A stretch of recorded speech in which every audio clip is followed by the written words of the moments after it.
ओम वासुदेवाय नमः। आप सभी का मेरे YouTube चैनल पर स्वागत है। आज मैं आप सभी को कार्तिक मास के शुक्ल पक्ष की एकादशी जो पड़ेगी उसके बारे में पूजा विधि और हम कैसे क्या करेंगे उसके बारे में मैं आप लोगों को बताऊंगी।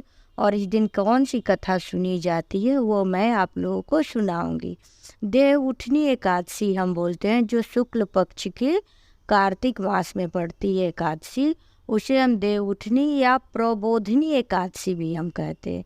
ये देव उठनी एकादशी हम इसलिए बोलते हैं कि आषाढ़ मास के शुक्ल पक्ष में एकादशी के दिन, उस दिन देव विष्णु भगवान पाताल लोक में जाके अपने शयन में अपने निंद्रा में चले जाते हैं। 4 महीने तक वो विश्राम करते हैं।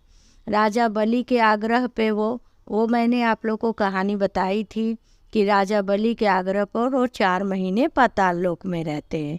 उसके बाद आज के दिन ही ये जो कार्तिक मास के शुक्ल पक्ष के एकादशी के दिन भगवान उठते हैं अपने योग निद्रा से, तो इसीलिए इसे हम देव उठनी एकादशी कहते हैं।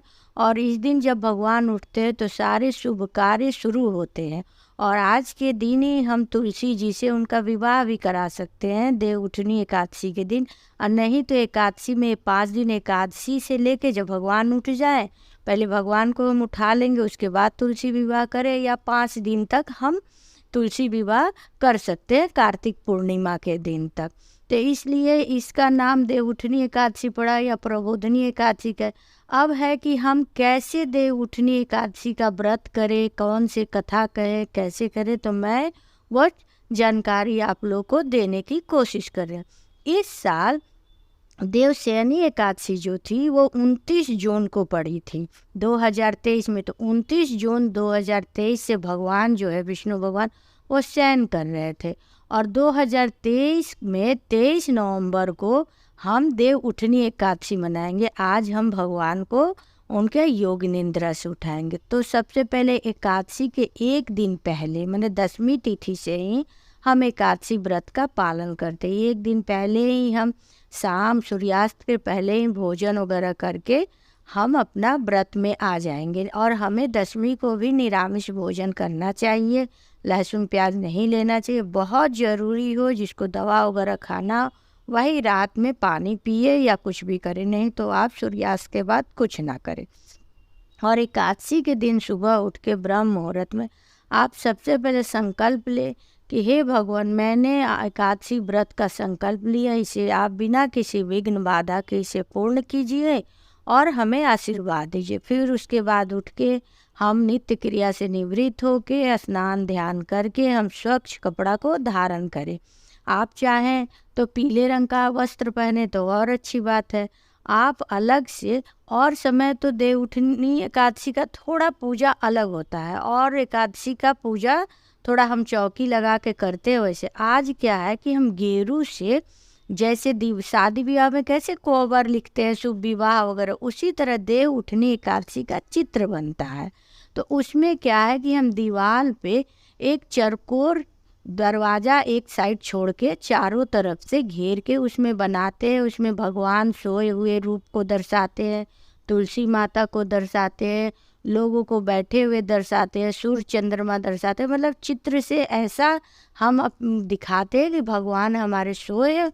और दीवार के जस्ट नीचे हमारे घर में जितने लोग हैं उतने लोग का नाम लेके पैर का आकृति बनाते हैं, गौ माता का पैर का आकृति बनाते हैं। एक तरह से हम एक चित्रण करते हैं गेरू से लेके दीवार पर और नीचे के जगह पे कि हम भगवान सोए हैं और उस चीज़ को हम उनको निंद्रा से जगाने की कोशिश कर रहे हैं। तो नीचे जहाँ गेरू लिपे रहेंगे वहाँ पे हम कम से कम 11 तरह के फल को रखेंगे। जैसे उसमें ऊख हुआ, गाजर हुआ, मूली, पानी फल का सिंघाड़ा जो होता है वो, आंवला, और भी सेव, अमरूद, नारंगी, जो भी हमें 11 तरह के फल को हम वहाँ पे रखेंगे। और उस फल को रख के उसके बाद से एक परात को लेंगे, बड़ी सी परात जिसमें वो सारे चीज़ ढक जाए, ऊख भी रहेगा सब चीज़। उसको हम परात से ढक देंगे। ये सब काम हम सुबह ही करेंगे, उसको ढक देंगे। वहाँ एक दिया भी रखे रहेंगे, घी का प्रज्वलित अभी नहीं करेंगे, दिया भी वहाँ पे तैयार करके रखेंगे। ये तो हो गया। और फिर हम अलग से चौकी लेंगे, चौकी पर हम श्री हरि का एक तस्वीर अगर है तो वो रखेंगे, नहीं तो अगर छोटे से तो उनको पंचामृत से जैसे हम स्नान कराते हैं हर एकादशी में मैंने बताया है, उस तरह से उनको स्नान कराएंगे पंचामृत से रखेंगे। या हमारे पास फ़ोटो है श्री हरि लक्ष्मी माँ की, तो उसको तिल का आसन दे के हम स्थापित करेंगे, क्योंकि चावल एकादशी में वर्जित रहता है, चावल का बिल्कुल उपयोग नहीं करना। फिर अष्टदल बना के हम कलश की स्थापना करेंगे। उसमें हम चाहें तो दीप कलश बनाए या श्री कलश बनाए। श्री कलश मतलब नारियल को स्थापित करे, 5 आम के पल्लों को सजा के वैसे रखे, नहीं तो उसमें तिल भर ले और उसको ढक दे कलश को। उसमें कलश में हम हल्दी, सिक्का, लौंग, इलायची और ये दुर्वा ये सब डाल के, आम का पल्लो डाल के हम कलश की स्थापना करेंगे। कलश के गले पे हम मौली बांध देंगे, स्वास्तिक बना देंगे, कलश की भी पूजा करेंगे और तिल से अष्टदल बनाएंगे और तिल ही भर के हम कलश के ऊपर रख देंगे और उस पर घी का दीप प्रज्वलित करेंगे। और हम श्री हरि के आगे छोटी सी गणपति जी रखेंगे, उनको भी तिल का ही आसन देंगे। गणपति जी को भी मनन स्नान कराएंगे फूल से, और भगवान के चित्र को भी और कलश को भी। फिर हम हल्दी पहले गणेश जी को हल्दी कुमकुम लगाएंगे, फिर श्री हरि को लगाएंगे, फिर लक्ष्मी जी को लगाएंगे, फिर कलश को लगाएंगे, फिर फूल चढ़ाएंगे, फिर हम नैवेद्य चढ़ाएंगे, फिर दीप घी का प्रज्वलित करेंगे, आरती उतारेंगे, उसके बाद धूप दिखाएंगे और इन लोग को मौली के रूप में वस्त्र भी हम अर्पित करेंगे।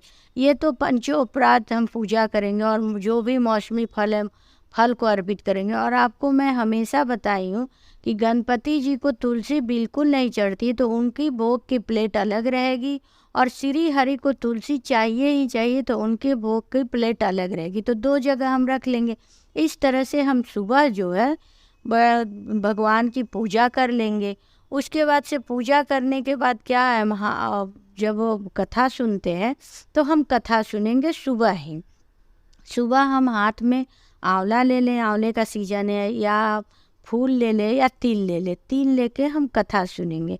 कथा कार्तिक पूर्णिमा की ये कार्तिक एकादशी शुक्ल पक्ष की ये है कि एक समय की बात है कि एक राज्य में एक राजा था। वह अपने पूरे नगर में ऐसा विधि विधान बनाया था कि कोई भी एकादशी के दिन भोजन नहीं करेगा। यहाँ तक कि पशुओं को भी अन्न का दाना नहीं दिया जाता था, वो घास पत्ते वगैरह ही खाते थे। पूरा राज्य अन्न का त्याग एकादशी के दिन करता था।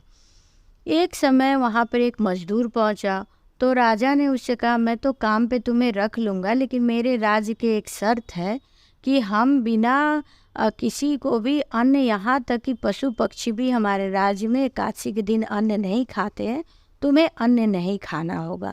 नौकर ने बोल दिया, हाँ ठीक है मालिक, मैं अन्न नहीं ग्रहण करूँगा। जब एकादशी का दिन आया तो उसे फल मूल से भरे परात दिए गए, तो वो बोलने लगा, नहीं नहीं, मेरे फल से पेट नहीं भरेंगे, मैं तो भूखे मर जाऊंगा। वो बहुत परेशान करने लगा, तो सब दरबारी लेके उसे राजा के पास गए। राजा ने उससे बहुत निवेदन किया और उसे अपने शर्त की बात भी बताई कि अरे मैंने तो तुम्हें पहले ही बोला था कि हमारे राज्य का ये नियम है कि एकादशी के दिन कोई भी व्रत करे या ना करे उसे अन्न ग्रहण नहीं करना, तुम कैसे बोल सकते हो। लेकिन वो जिद पे अड़ा रहा कि अगर मुझे अन्न नहीं मिलेगा तो मैं भूखे मर जाऊंगा, मुझे भगवान को भी भोग लगाना रहता है। राजा थक हार के उससे बोले, ठीक है, जब तुम्हें नहीं मानना है तो ले जाओ। उसने आटा और जो भी सब्जी, जो भी खाने का सामग्री उसको दे दिया। नौकर जो उठा वो नदी किनारे चला गया, खाने का सामग्री लेके वहाँ भोजन बनाया। उसके बाद से भगवान को गुहार करने लगा कि भगवान आइए, आप भोजन ग्रहण कीजिए तो मैं भी करूँगा। श्री हरि चतुर्भुज वहाँ पर पहुँच गए और भोजन ग्रहण करने लगे। भोजन ग्रहण करके चले गए। दूसरे बार फिर जब एकादशी का व्रत आया तो उसी प्रकार वो नौकर करने लगा। राजा बोले, ऐसा है, इसे दे दो, ये नहीं मानेगा। तब वो नौकर बोला, ऐसा है प्रभु, इस बार आप हमें राजा ज़्यादा भोजन सामग्री दीजिए। तो राजा बोले, अरे ज़्यादा लेके क्या करोगे, तुम अकेले खाने वाले हो, दूसरा मेरे यहाँ तो जानवर भी नहीं अन्न खाते कि बचेगा तो खाएंगे। तो बोले नहीं नहीं, भगवान विष्णु स्वयं आते हैं और मेरे साथ भोजन करते हैं, वही सारा भोजन खा लेते हैं, मुझे मिलता ही नहीं है। पिछली बार मुझे कुछ मिला ही नहीं था। राजा को बड़ा आश्चर्य लगा, ऐसे कैसे भगवान खाते हैं और तुम खिलाते हो, तुम झूठ बोल रहे हो। तो बोले नहीं नहीं, भगवान आते हैं खाने के लिए।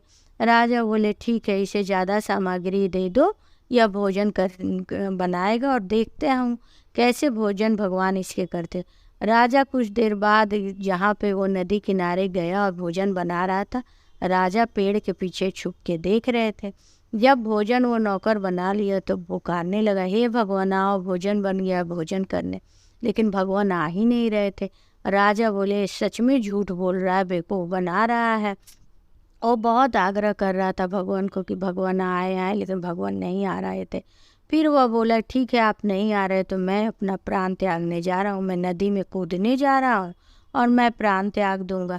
ऐसा करके वो नौकर आगे बढ़ने लगा, क्योंकि उसकी जब तक वो भगवान को भोजन नहीं कराता था तब तक वो नहीं भोजन ग्रहण करता था, और एकादशी को खास करके वो भगवान के लिए ही भोजन बनाता था।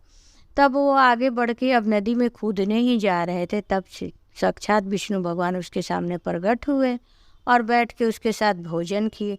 यह दृश्य देख के राजा को आश्चर्य का ठिकाना ना रहा कि मैं इतना व्रत पूजा पाठ दान उपदान करता हूँ, आज तक भगवान मेरे बुलाने से नहीं आए और इसके बुलाने से आ गए। राजा छुप के पेड़ के पीछे सब देख रहे थे। श्री हरि उसके साथ भोजन किए नौकर के साथ। उसके बाद पुष्पक भी विमान आया, उस पर बैठा के उस नौकर को लेके अपने श्री धाम को चले गए। यह दृश्य देख के राजा को एक आत्मज्ञान हुआ कि कोई भी दान उपदान पूजा पाठ अगर हम सच्चे हृदय से ना करें तो किसी काम का नहीं है। नौकर ने सच्चे भाव से सच्चे मन से उसने भोजन बना के भगवान को बुलाया, और तो उसको भगवान श्री हरि अपने धाम को लेके चले गया। मैं भी ऐसा ही करूँगा। वो पंडितों के पास गया और सारी बातें बताई और बड़े मन से सच्चे मन से वो पूजा पाठ में लीन हो गया। कुछ समय बाद श्री हरि उसे भी अपने धाम को बुला लिए। तो ये तो थी प्रबोधनी एकादशी की कथा जो मैंने आप लोगों को सुनाई। उसके बाद जो हाथ में आंवला या तिल या पुष्प लिए रहेंगे वो हम भगवान के चरणों में रख लेंगे और हम उसके बाद भगवान की आरती करेंगे, आरती कर लेंगे। एकादशी का व्रत का तो पहले ही मैं बता चुकी, इसमें फलाहार रहा जाता है, इसमें हमें अन्न ग्रहण नहीं करना रहता है, तो हम फलाहार रहेंगे।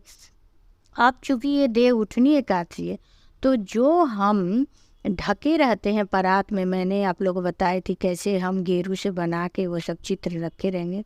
तो शाम के समय में हम भगवान को तो थाली पे जो परात है उस पर खूब बजाएंगे धीरे धीरे और भगवान से आग्रह करेंगे, हे भगवान आप जो सोए थे उठ जाइए उठ जाइए। जैसे हम अपने बच्चे को बड़े लाड प्यार से उठाते हैं उसी प्रकार हम भगवान को बड़े प्यार से उठाएंगे। और जो एक घी का दीपक हम रखें वो परात के नीचे थोड़ा ढके हुए उसको जला देंगे कि भगवान मतलब वो दिए के रूप में प्रज्वलित होके उठेंगे। फिर धीरे धीरे थपकी दे के हम उनको परात को हटाएंगे और दिया प्रज्वलित दिखेगा कि मतलब भगवान उठ गए। अब आप चाहिए तो इसी दिन तुलसी माता से शालिग्राम भगवान का विवाह, भगवान उठ गए तो आप शाम को ही करा सकती हैं। बहुत लोग होता है कि उस दिन एकादशी के दिन नहीं करा के और 5 दिन के अंदर जब चाहे वो करा सकते। तो भगवान देव ऐसे उठ गए, और जब देव उठते हैं तो हमें भजन कीर्तन, और देव उठने पर हमको श्री हरि का भजन भी यूट्यूब पे मौजूद है, आप वो भजन उठने वाला बजा दीजिए। और हमें दिन भर एकादशी के दिन श्री हरि का हमें मंत्र जपना चाहिए, भजन करना चाहिए और कम से कम बातचीत करना चाहिए, ताकि हमारे मतलब किसी का चुगली झूठ या बातचीत या ये हम क्रोध में ना बोल पाए। तो आपको मैंने एक कथा में भी बताई कि कैसे हमारे भाव को भगवान देखते हैं। ये सब पूजा पाठ सजावट, अब रंगोली सजाइए, बहुत से तरह तरह के आप फल मूल चढ़ा सकते हैं, कर सकते हैं। लेकिन सब कथा में मैं आप लोगों को एक बात ये ज़रूर बताती हूँ कि भगवान भाव के भूखे होते हैं। उनको नहीं ये है कि आप कितने विधि विधान से कर रही हैं, आपका भाव अच्छा होना चाहिए। लेकिन हाँ, अगर आपका किसी कारण से भाव अच्छा, आप सामर्थवान हैं, तो आप बहुत सी मिठाई चढ़ाइए, तरह तरह के पुष्प चढ़ाइए, आप फल चढ़ाइए और हमें दक्षिणा ज़रूर निकालनी चाहिए। दक्षिणा निकालिए, उसके बाद से आजकल हम कुछ सब अगर हम नहीं निकाल पाते तो सबसे अच्छा रहता है कि हमें पैसा निकालना चाहिए दक्षिणा, क्योंकि हमारे जो पंडित जी लोग हैं उन्हें भी दवा की ज़रूरत है, उन्हें भी पेट्रोल की ज़रूरत है, उन्हें भी बच्चों की फ़ीस की ज़रूरत है। हमें कोशिश करना चाहिए कि हम पैसा ही उन लोगों को दान दें। अगर आपके घर चावल है, या अब एकादशी में तो चावल दान करते नहीं, आटा है, आलू है, दाल है, अगर आपके घर में देना चाहे तो आप दीजिए, नहीं तो पैसा ही आजकल दान दे दे। खास करके मेट्रो सिटी का मैं बात कर रही हूँ, तो बहुत अच्छी बात है कि हम दान पैसा ही दे दे। तो इस प्रकार के से हम एकादशी व्रत करेंगे और दूसरे दिन द्वादशी में हमें पारना का मुहूर्त दे के पारना करना चाहिए।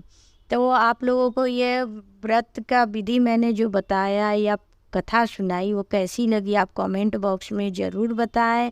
और आप लोगों से मेरी विनती है, आप मेरे चैनल को सब्सक्राइब करें, लाइक करें, शेयर करें। ओम वासुदेवाय नमः।